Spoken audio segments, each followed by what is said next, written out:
Welcome to Justice on Demand. My name is Christian Pedersen, attorney here at Justice on Demand. I have a video today for you on what we call loss of earnings claim.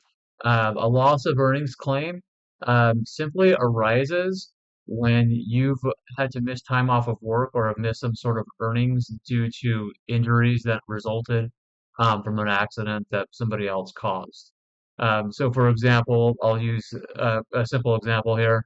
If you weren't in fault and you were involved in an auto accident and you had to take a week off of work to rest and recover, and let's just say that work week was 40 hours, you'd have a claim for 40 hours of lost earnings. Um, the exact dollar amount of what this lost earnings would entail depends on how much money you were paid, either via salary or hourly amount. If you're paid an hourly rate, the simple calculation is the amount of hours that you missed multiplied by your hourly rate. If it's a salary type thing, then we will divide the number of weeks into based on your pay periods. A lot of clients will ask me, what if I used paid PTO hours or paid time off hours to cover my time off of work from my accident? Absolutely nothing wrong with doing that at all. What we will do is write a letter to your HR department to confirm the hours that were used, um, and get a letter back from them. However, most employers do get a little skittish or squeamish whenever they receive a letter from an attorney's office. So generally, it's usually simplest and easiest if you receive the report from HR versus us doing it. We're happy to do it, but it usually ends up saving time in the process if you go directly to your HR and request it. And part of the way you can do this is you can just simply request your pay stubs from accounting or from HR that will document the hours that you work versus the hours that you use as PTO.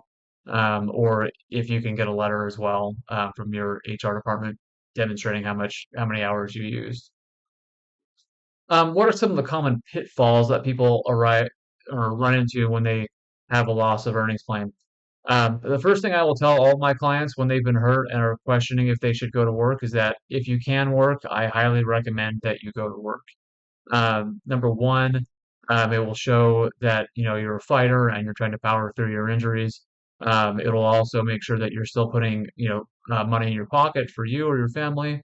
And it just takes a long time to recover lost earnings sometimes. I mean, it can take, if you've been involved for an accident and you miss a month off of work and we don't settle your case for a year later, you're going to be sitting there waiting on those loss of earnings for a long time before it comes back to you. And so I always recommend if you can work that you should work.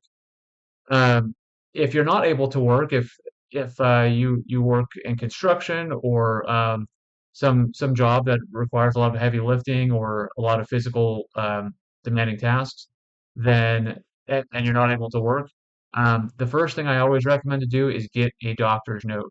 That is the most important thing to do. Meet with your doctor and have them specifically say that you can't go to work doing these duties because of XYZ conditions, whatever you're suffering from. Um, then I would recommend that you obviously take that to your HR department and make sure that they document that and understand that you're not able to work, not because you're sick, but because you have been involved in an accident and you've sustained injuries that prevent you from doing your job. If you do end up using PTO hours, I would recommend that you have your HR department document that they're for injuries from your accident, not sick leave. I've actually had, believe it or not, I've had cases where a client has received a doctor's note from their doctor to be placed off of work. They missed a week's worth of work, and their employer marked down their PTO hours as sick leave. And the insurance adjuster fought with me and said, "Well, I know there's a doctor's note, but the employer says sick leave. How do we know they didn't have the flu when we're just at home, watching Netflix or some nonsense along those lines?" So it's always helpful to make sure that number one, you're documenting it with your doctor and getting a note, and then number two, your HR department is documenting anytime you miss as a result of injuries you suffered, not as sick leave. I hope that that helps you. understand loss of earnings. If you have any questions, we will offer 100% free initial consults. We work 100% on contingency, so we don't get paid until you get paid. If you have any questions whatsoever, please reach out to us. Be happy to speak with you